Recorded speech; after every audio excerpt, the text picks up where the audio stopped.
Welcome to ரெனிஜியானா channel. நான் வந்து ஒரு டைமு ஒரு வீடியோ போட்டிருந்தேன். ஒரு சண்டே வந்து 5 ரோஸ் செடி வாங்கியிருந்தோம் அப்படின்னு சொல்லிட்டு, 5 கலர் ரோசஸ் அப்படின்னு சொல்லிட்டு. அதில் வந்து என்னென்னா, ஒரு செடிக்கு வந்து வைக்கிறதுக்கு இடம் இல்லைன்னு சொல்லிட்டு ஒரு டஸ்ட்பினில் வச்சுருந்தேன். அதை தான் வந்து இப்போ ரீபாட்டிங் பண்ண போகிறோம். அப்புறம் இன்னொரு செடி வந்து அப்போ வாங்கின செடியை தான் இன்னொன்று வந்து பார்த்திங்கன்னா, ஒரு பழைய ஃப்ளவர் பாட்டில் வச்சுருந்தேன். அது வந்து பார்த்தா இத்து போச்சு. சரின்ட்டு அதை வந்து மாற்றலான்னு சொல்லி பார்க்கும்போது அது என்னால் எடுக்கவே முடியல.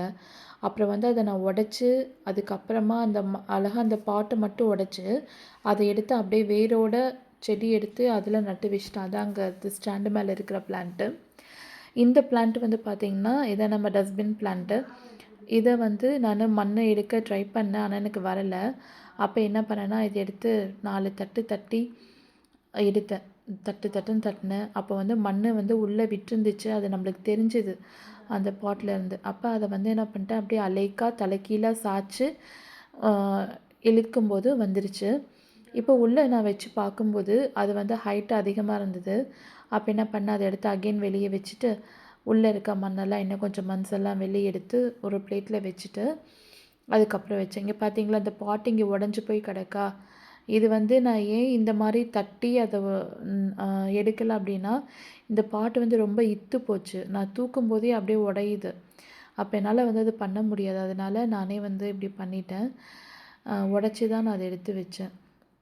ஸோ இப்போ வந்து என்னென்னா, இது பாருங்கள், நான் வந்து உள்ளே வச்சுருக்கேன். இந்த செடியை நான் வச்ச அந்த அச்சு வந்து பார்த்திங்கன்னா, எனக்கு ஒரு 3/4 அந்தளவு தான் நம்ம வைக்கணும். 3/4 பாகத்துக்கு தான் வந்து அது இருக்கிற மாதிரி வைக்கணும். அதுக்கு மேலே வந்து நம்ம மண் போடணும். நம்ம வந்து இது மண்ணுக்கு மேலே நம்மளோட அந்த செடியோட மண் இருந்தது அப்படின்னா, செடியில் ஒட்டிகிட்ருக்க மண் இருந்துச்சுன்னா, அது வந்து நம்ம மண்ணோடு சேர்றது கஷ்டம். அது இல்லாமல் அது வேரெல்லாம் பிரேக் ஆக சான்ஸ் இருக்குது. ஸோ அதனால் நம்ம இந்த மாதிரி தான் பண்ணணுங்க. இப்போ வந்து எனக்கு மண் பத்தலை. அப்போ வந்து நான் இன்னொரு பாட்டில் இருக்க மண் எடுத்து இதுக்கு நான் கொஞ்சம் போட்டு இது ஃபினிஷிங் பண்ணிட்டேன். ஸோ இப்படி தான் வந்து நான் செடியிலேருந்து மாற்றி வச்சுருக்கேன். இது வச்சுட்டு இதுக்கு வந்து நான் கொஞ்சம் தண்ணி வந்து நல்லா ஊற்றிட்டேன். இதுக்கு வந்து பாட்டிங் மிக்ஸ் பார்த்திங்கன்னா, கொக்கோ பிட்டும் மண் கலவையும் ஒரே அளவு எடுத்துகிட்டு ஒரு கை வந்து வேப்பம் புண்ணாக்கு லைட்டாக ஆட் பண்ணி